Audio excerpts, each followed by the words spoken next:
So tayo ngayon ay pupunta guys sa wet market dito sa Hong Kong. Yan.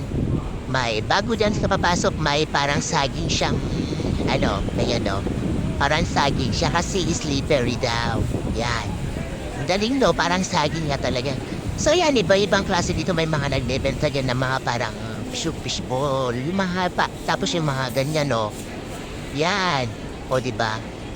Yan yung may sari-sari dito guys, may luto, may ayan tulad yan yung mga barbecue nila na yung mga ganyan no. May manok, may namang loob, ayan, yung mga daing-daing, yan. Mura lang guys yung mga daing-daing nila dito, kaya yan. Pwede kang makabili dyan ng mga iba't ibang klase ng daing na masasarap. Ayan yung mga iba-ibang klase ding mga fishball. Ang dadaling talaga nila dito guys, yung mga fishball nila. Iba-ibang klase. Dapat ganyan yung mga fishball natin sa Pinas para makabenta tayo yung mga yung mga nagprito yan sa, hindi lang yung mga fishball, hindi lang yung mga squid ball. Ayan si Lola na titinda ng mga choy sam, yung pambansang gulay nila dito guys, yung mga dahon-dahon. Yung tomatis na maliliit, yung mga prutas-prutas. Dito kasi guys sa Hong Kong, buhay talaga nila yung sa daily nila na pamumuhay. Dapat may kinakain silang prutas. Ayan yung mga preserve na o may mani din sila o.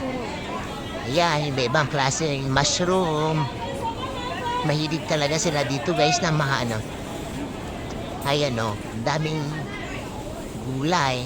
Gulay is life dito guys, basta maghain ka ng sa table ang mga abo mo, may green veggie talagang iba-blanch mo siya. Pag natiserve ka na, iba pa yung soup nila, iba pa yung mga pinaka-main dish nila. Basta hindi absent yung dahon-dahon. May talagang dahon-dahon silang kinakain.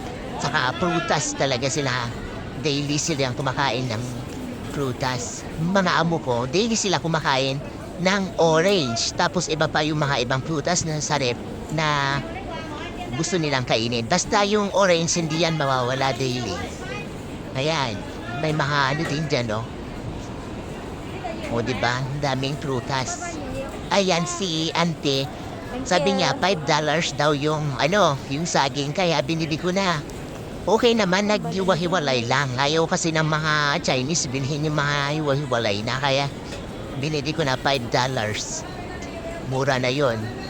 Marami namang piraso. Ayan, dragon fruit o may mangga. Sana may mangga. Yan, dragon fruit, mga gulay-gulay. Ayan, paubos na yung paninda ni Lolo na karne. Ayan, marami talagang klaseng mga gulay dito guys. Yung mga gulay natin sa Pinas, kulang yan. Yung marami pa talaga, hindi natin nakikita ng mga kagulayan. Nandito, ang dami nilang gulay dito, iba-ibang klase. O yan. Mga fishball ulit. Yan, ang daming klase. Mga naghahabol to guys na mamalay kasi gabi na. Ayan. Sitaw. Ayan. O diba guys? Kangkong. May kangkong din sila dito. Yan. Isda. O espada. Lalaki ng pusit. Ayan o, isda. Mura na guys pagka hapon na. Mga isda, yung mga ganon, mga mas mura na siya kasi nga dead skin na siya. Pero okay pa naman. Goods pa naman yon. O ayan o.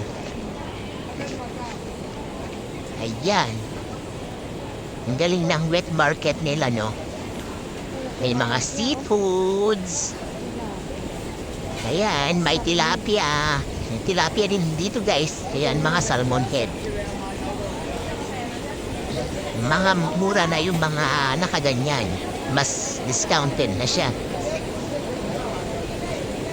Mga nakaplato. May black chicken. Pero yung syempre, mahal talaga yung mga seafoods. Yan yung mga lobster nila, oh. Mga shells. Mga crab. Oo, di ba?